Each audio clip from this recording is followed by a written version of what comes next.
오늘의 본문은 이스라엘이 성막을 완성하고 가나안 땅으로 진군을 시작하자 곧바로 발생한 사건입니다. 아론의 장남과 차남으로서 제사장 역할을 맡고 있던 나답과 아비후가 하나님께서 지정하지 아니하는 불로 분향을 하다가 하나님의 심판을 받아서 그 자리에서 즉사했습니다. 비록 하나님이 지정하신 불이 아니라 할지라도 어쨌든 성소에서 분향을 했습니다. 또 제사장의 직분이 참으로 막중하지만은 제사장도 죄를 범하면은 자기를 위한 속죄제를 드리고 그럼 용서를 받을 수 있습니다. 어찌 보면 한 번의 실수인 것처럼 보이는데 하나님은 전혀 용납하지 아니하고 그 자리에서 죽였습니다. 참으로 냉혹하고 잔인하신 하나님이신가 조금 우아스럽기도 합니다. 하나님께서 왜 그렇게 하셨는가, 또 그렇게 하신 의미가 무엇인지 알려면 우선 그 배경부터 살펴봐야 됩니다.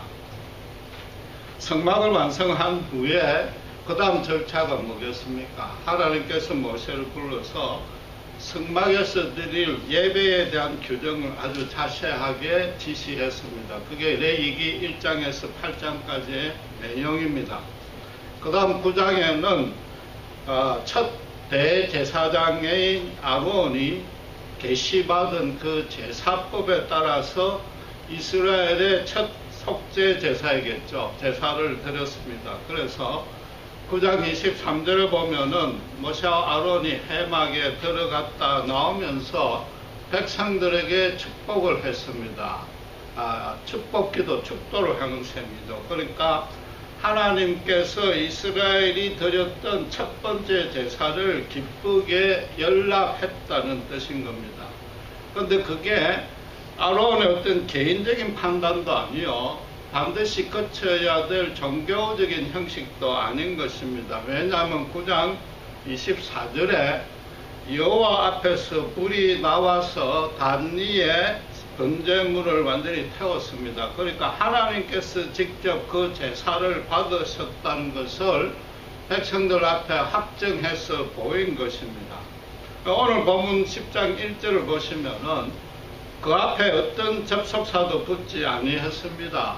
그 말은 아론의 이 첫 제사와 어느 정도 시간이 떨어진, 그렇다고 해서 아주 오래된 건 아니고 가까운 시간에 일어난 별개의 사건이란 뜻입니다. 이 나답과 아비후가 맡은 일은 성소 중앙에 있는 분향단에 매일 아침 저녁으로 향을 피우는 일인데, 문제는 반드시 번제단의 불을 작은 향로에 담아 들고 들어가서 그 불로 향을 피우게 되어 있는 겁니다. 그리고 그 작은 향로란 것은 항상 그 성막 안에 비치가 되어 있습니다. 성소로 들어가려면 어차피 번제단을 통과를 해야 됩니다. 그러니까 다른 불을 붙이겠다는 것은 오히려 더 번잡할 수가 있는 겁니다. 요즘처럼 뭐 일회용 라이터가 있는 것도 아니고, 알다시피 옛날에 그 부지깽이로 수철 담아가지고 옮겨가서 그 수철 가지고 향을 피우는 건데, 도대체 어떤 불을 사용했기에 하나님이 그렇게까지 진노하셨는가, 그걸 살펴봐야 되는데, 그것을 풀 수 있는 열쇠가 본문 안에 있습니다. 이 두 사람을 심판한 불이 10장 2절에 보시면은 여호와 앞에서 나왔다고 기록하고 있습니다. 아론이 첫 제사를 마치자 하나님의 그 번제단 제물을 태운 불도 9장 24절에 여호와 앞에서 불이 나왔다고 한 거죠. 이 불이 둘 다 같은 성격이란 얘기입니다. 여호와 앞에서 불이 나왔다는 얘기는 하늘 위에서 번개처럼 수직적으로 내린 불이 아니라는 겁니다. 성막에서 수평적으로 뻗쳐나온 그런 불이라는 거죠. 성막 안에는 뭐가 있습니까? 짐승제물에 피를 뿌리고 그러므로 해서 백성의 죄를 용서해주는 언약궤를 모신 그 안쪽에 지성소가 있습니다. 이 지성소나 언약궤라는 것은 여호와가 임재하는 것을 상징은 하지만 어쨌든 이스라엘 사람으로서는 거기에 여호와가 계신다고 여기는 것입니다. 그런데 그곳에는 분장을 하는 것이 아니라 알다시피 지성소와 가르는 큰 휘장이 있고 그 안에 성소복판에 분장단이 놓여져 있는 겁니다. 아주 두꺼운 휘장이 되어 있는데 결국 이 불이 거기서 지성소에서 나와서 그 휘장도 태우지 아니하는 아주 초자연적인 레이저 강성 같은 불이 나온 것이고 그 불이 그 앞에서 분장 중에 있는 그들을 그 자리에서 죽인 겁니다. 그러니까 2절 끝에 보면은 이들이 여호와 앞에서 죽었다라고 되는 거죠. 그러니까 그 불은 결국 아론이 처음 제사를 지낼 때 지성소에서 나와서 성소도 통과하고 성막을 가로막고 있는 휘장막까지 통과해서 성막 마당에 있는 번제단의 물까지 가로로 뻗쳐나와서 태운 불인 겁니다. 여러분 잘 아시는 대로 엘리야 혼자서 바알 선지자 450명과 갈멜산에서 대결하는 그 장면에 똑같은 불이 등장을 합니다. 그 대결하기 전에 3년간 가물었습니다.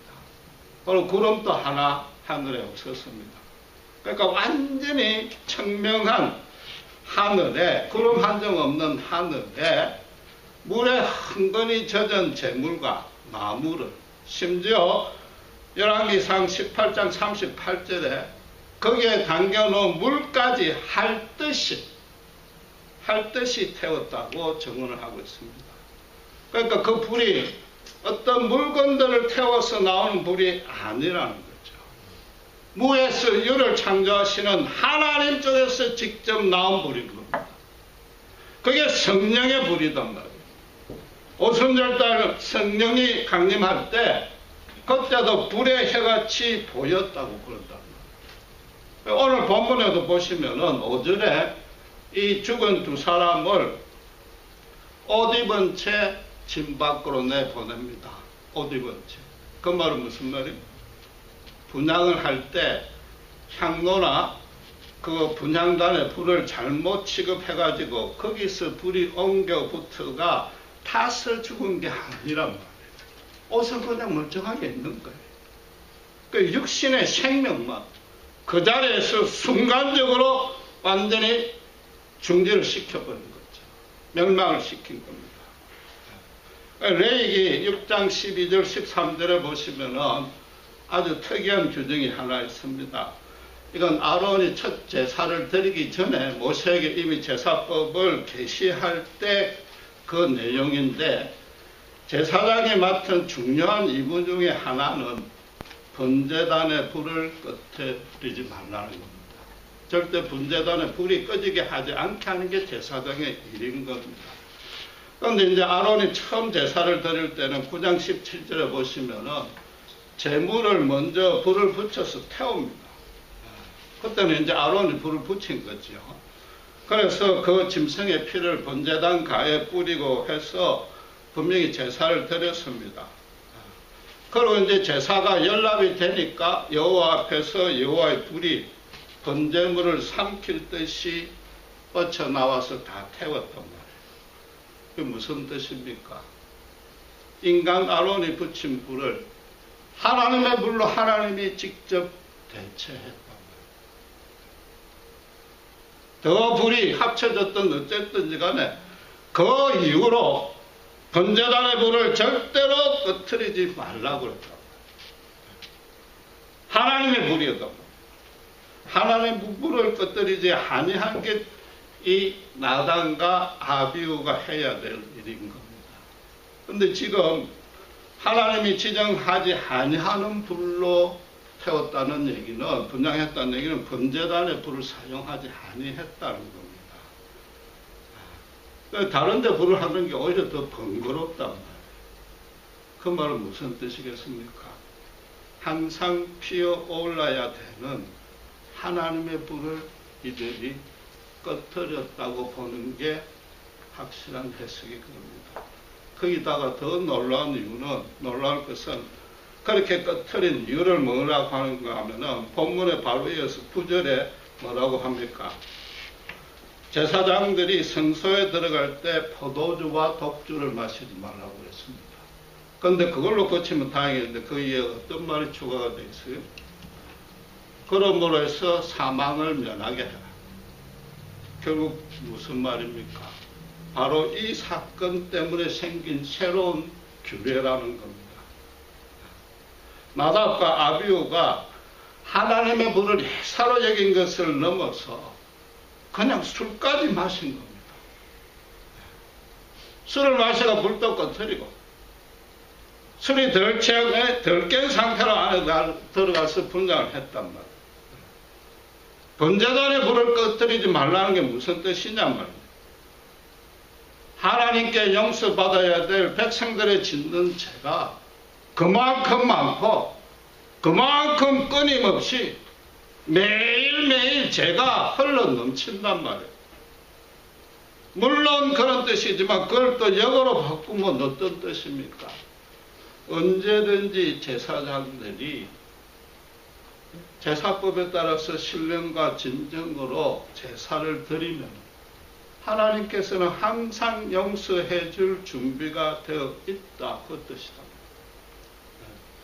성막이 완성되고 난 이후에 모세조차도 거기에 가까이 가지 못할 만큼 하나님의 영광이 성막 위에 충만히 임재했습니다. 그 영광이 떠나가지 아니하고 계속 당신의 백성 곁에 항상 함께 있다는 생생한 정표가 하나님이 붙인 불, 그 불이 생생하게 타고 있는 그 모습이다.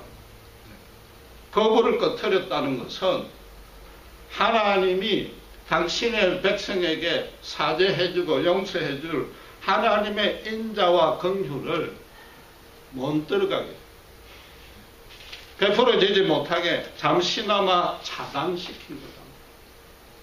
하나님과 함께 해야 될 영광을 제사장들이 오히려 가린 것이다.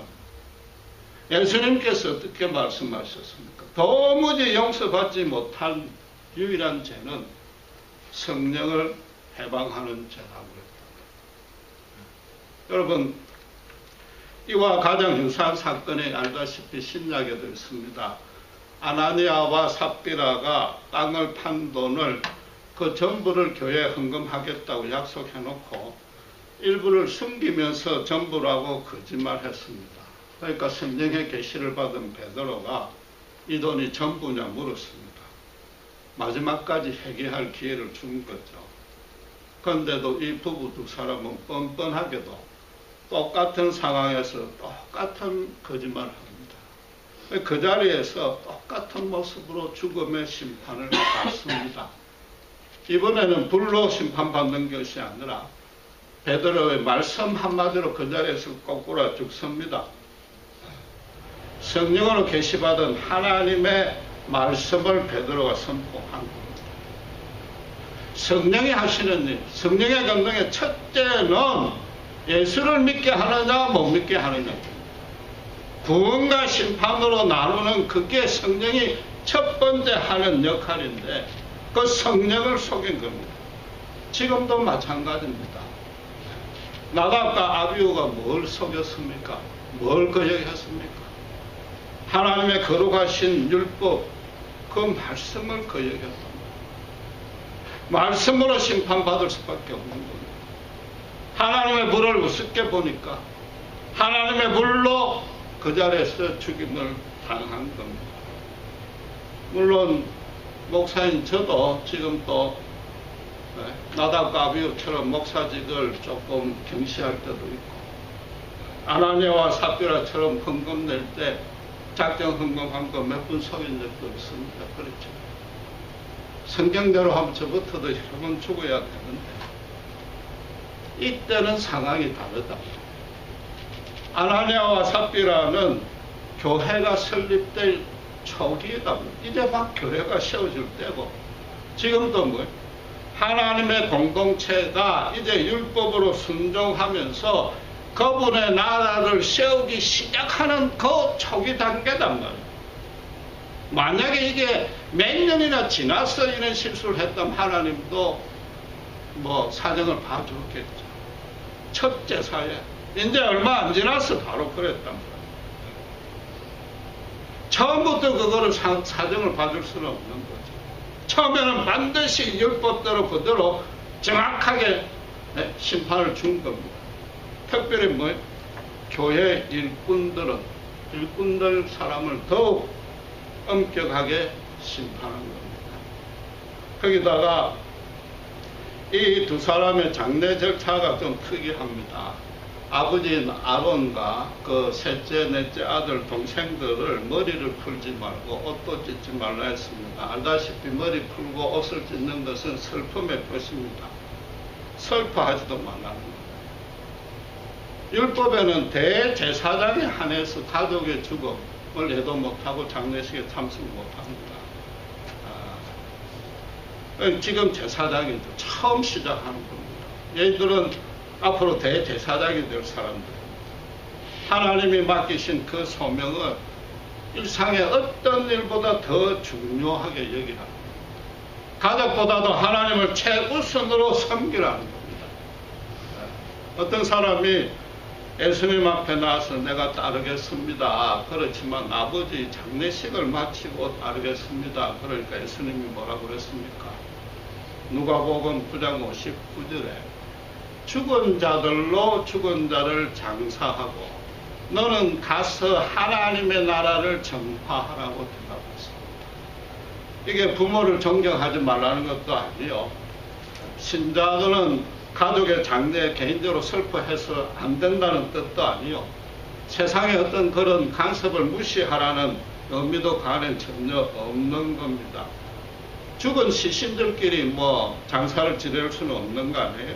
그러니까 죽은 자들로라는 앞의 말씀은 육신은 살아있으되 영적으로 죽은 자들로 하여금 그러니까 예수님을 따르지 아니하는 하나님을 거역하는 불신자인 겁니다. 그 사람들로 하여금 육신으로 죽은 자를 장사하라고 했습니다.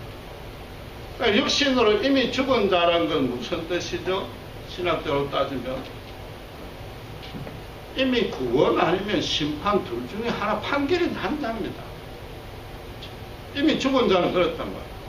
히브리서 9장 27절에 한 번 죽는 것은 사람의 정해진 일이요 그 후에는 심판이 있단 말이에요.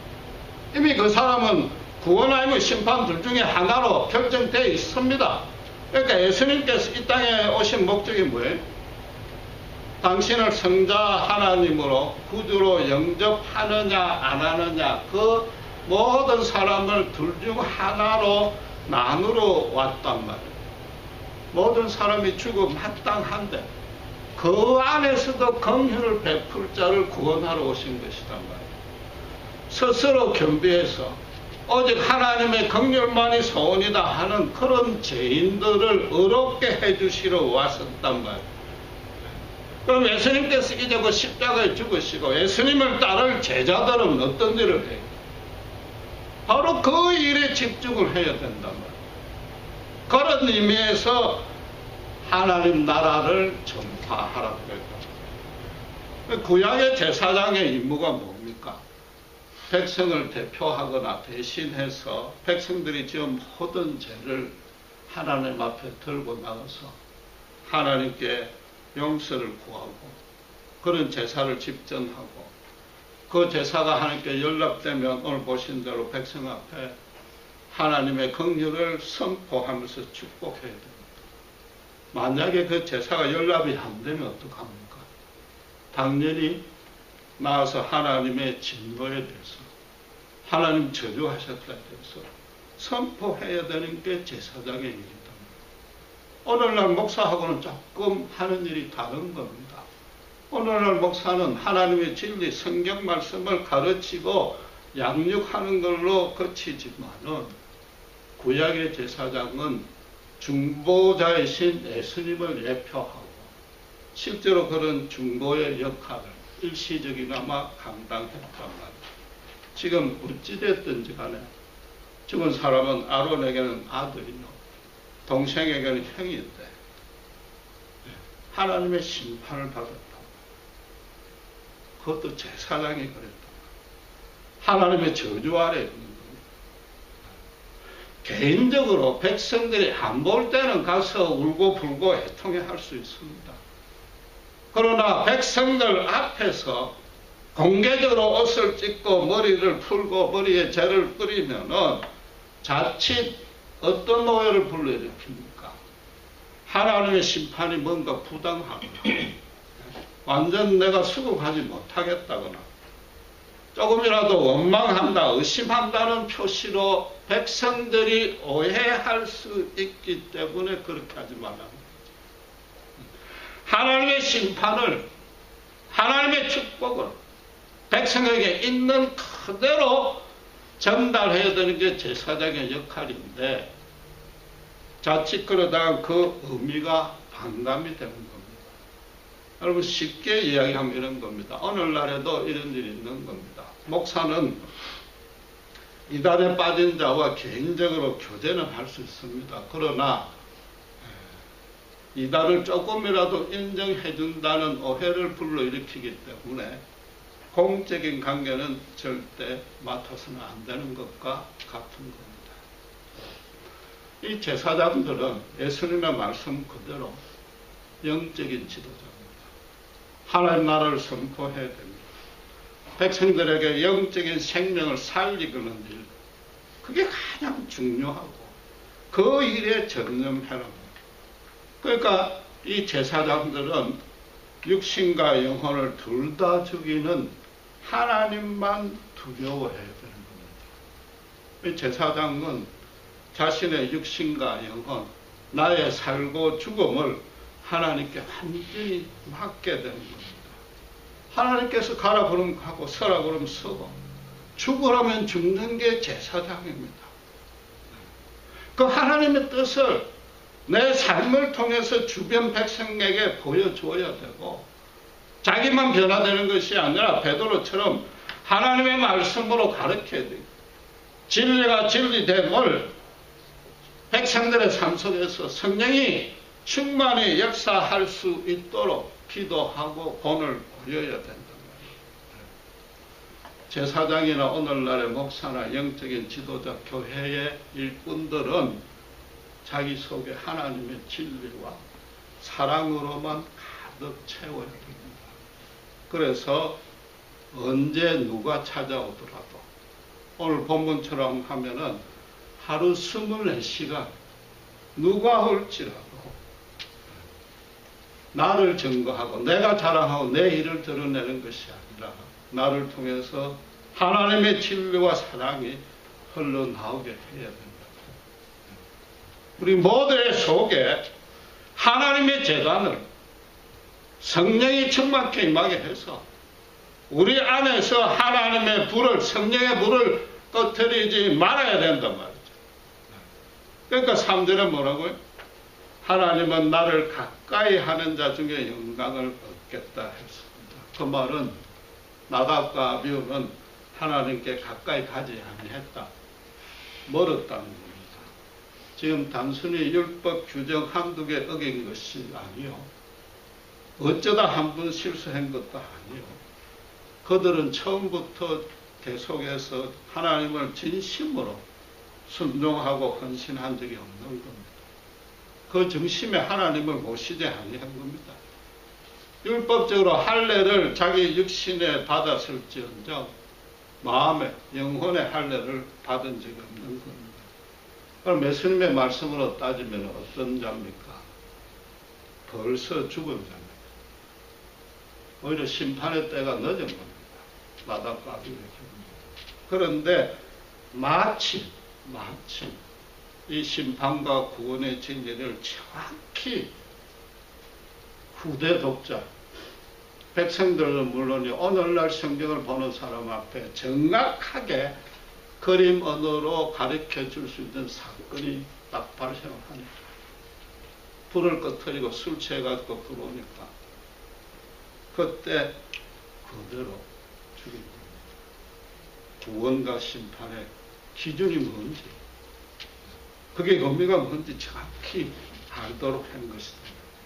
여러분, 일본 도쿄에 가면은 유명한 오뎅집이 하나 있습니다. 거기 가면은 건더기는 더 달라고 그러면 공짜로 줄 수 있는데 국물은 더 달라면 돈을 받는다고 합니다. 저는 안 가봤지만 그 이유는 그 국물을 끓이는 가마솥을 자손 대대로 지금 뭐 근 한 200년 가까이 그 불을 끄지 아니했다고 그럽니다. 그러니까 오뎅 국물이 너무 진한 거죠. 다른 가게하고 비교가 안 될 만큼, 다른 가게에서는 도무지 흉내를 낼 수 없을 만큼 그 깊은 맛이 우러난 겁니다. 그러니까 알다시피 일본 사람들은 무슨 일이든지 신실하고 그 일에서 최고 전문가가 되겠다는 장인 정신이 투철합니다. 거기다가 장남이 의사든 변호사든 뭐 회사 사장이라도 아버지가 죽을 때 되면 그 가업을 이어받으려고 옵니다. 그거 다 때려치고 받는 거죠. 그러면 현재의 위치나 신분보다도 훨씬 낮을 수도 있고 수입도 훨씬 적은데도 그 일을 한단 말이에요. 뭐 때문에 하죠? 그 일에 대한 자부심이 대단하다. 우리 가게에 오는 손님을 최고의 품질로 내가 대접하겠다. 이 기술은 몇 대를 이어온 이 기술, 이 신정만큼은 반드시 대대로 이어갈 가치가 있다고 여기는 거죠. 말하자면 일종의 사명감으로 그 가마솥에 불을 안 끄는 겁니다. 그 불, 일 자체는 어려운 건 아니에요. 왜? 매일 반복되는, 하루도 빠짐없이 지루한 일입니다. 그런데 여러분, 만약 그 오뎅집이 하루라도 불을 꺼졌다고 생각해 보십시오. 그럼 그 우리 집에 국물은 공짜로 안 줍니다. 그 간판 당연히 내려야 되고. 그래 놓고 최고의 품질이라고 아무도 에게도 말을 못하는 겁니다. 오뎅 국물도 하루를 겉으려도 그럽니다. 하나님의 진리입니다. 하나님의 용서와 겁니다. 하나님의 사랑이다. 그걸 어떻게 하루를 꺼트릴 수 있느냐? 십자가 복음은 절대적인 진리요, 절대적인 생명입니다. 그건 단 하루도 중지될 수 없습니다. 우리에게 맡겨주신 소명입니다. 거기에 병자나 왜곡이나 수정이나 타협은 있을 수 없습니다. 특별히 중지할 수가 없단 말이에요. 그러니까 하나님의 예수님이 뭐예요? 세상 끝날까지 함께 하겠다고 그랬단 말이에요. 지금 나답과 아비후는 대제사장을 승계받을 1순위, 2순위입니다. 하나님 앞에 백성들의 죄를 들고 나가서 사하는 제사를 드려야 되고, 백성들의 이런저런 고통을 가서 대신 기도해야 돼요. 그래서 그 제사가 연락이 되고 기도가 상달이 되면 하나님의 용서와 구원의 은혜를 축복하며 선포해 줘야 됩니다. 이게 얼마나 엄청난 일인지 아무런 인식도 없고 그 의미도 모르고 가치도 모르고 자부심이 전혀 없었던 겁니다. 하나님의 긍휼을 자기가 그냥 중간에서 딱 끊는다는 인식이 없는 거죠. 대신에 뭐예요? 매일 반복되는 단순한 일이고, 이게 뭐 손쉬운 일이고, 지루한 일이니까 뭐 애사로 여긴 겁니다. 번제단은 불을 끄지 말라고 해서 뭐 우리들은 매일 캠프파이어 하라는 건 아니지 않습니까? 어떤 흉악한 죄라도 하나님 앞에 진심으로 무릎을 꿇으라. 언제든지 다 용서해 주시겠다. 그걸 백성들로 보고 항상 알게끔 하는 게 제사장의 일이단 말이에요. 말하자면은 오늘날 목사가 에덴 동산에 심어진 선악과가 없었다고, 골고다 언덕에 십자가를 뽑아서 내 던진 것과 마찬가지 일을 했단 말이에요. 여러분, 저의 얘기뿐만 아니라 우리 모두의 얘기. 신자는 제사장 나라로 부름받았습니다. 세상 앞에 빛으로 서야 합니다. 불신자를 위해서 기도해줘야 되고 복음을 전해야 되고 그들에게 주님의 사랑으로 섬겨야 됩니다. 하나님 뜻대로 살다 보면은 손해볼 수 있고 지루하고 깝깝합니다. 그러나 우리의 탐욕과 자랑과 의는 이미 십자가에 걸어서 못 박았습니다. 평생 우리에게 현실적으로 정말 보잘것없는 모습으로 살아갈 수 있습니다. 그것만으로 그치면 다행인데 거꾸로 오해와 누명과 손해와 핍박을 덤태기를 쓸 수 있습니다. 욥의 아내처럼 가장 가까운 사람이 오히려 못 알아듣고 못 알아보고 비방할 수도 있단 말이에요. 거기다가 정말로 더 견디기 힘든 거는 하나님의 은혜와 사랑에 화끈하고 풍성한 모습이 거의 없습니다. 전도해도 열매가 잘 안 열립니다. 그냥 일상의 사소한 일을 평생 할 수 있습니다. 예수님 따라가는 일이 외롭고 주변에서 박수 받을 일이 없습니다. 아주 외롭게 혼자 쓸쓸히 갈 수 있습니다. 그럼에도 불구하고 성경의 하나님의 절대적인 진리를 가지고 순전한 믿음으로 기도하면서 전하면 주변에서 하나님의 생명의 역사가 반드시 일어납니다. 나와 내 주변에 육적인 생명은 화려하지 아니해 거창하지 아니해. 그래도 내 속에서 또 내 주변에서부터 내가 섬기는 사람들, 가족, 직장, 교회 안에서부터 영적인 열매가 조금씩 열립니다.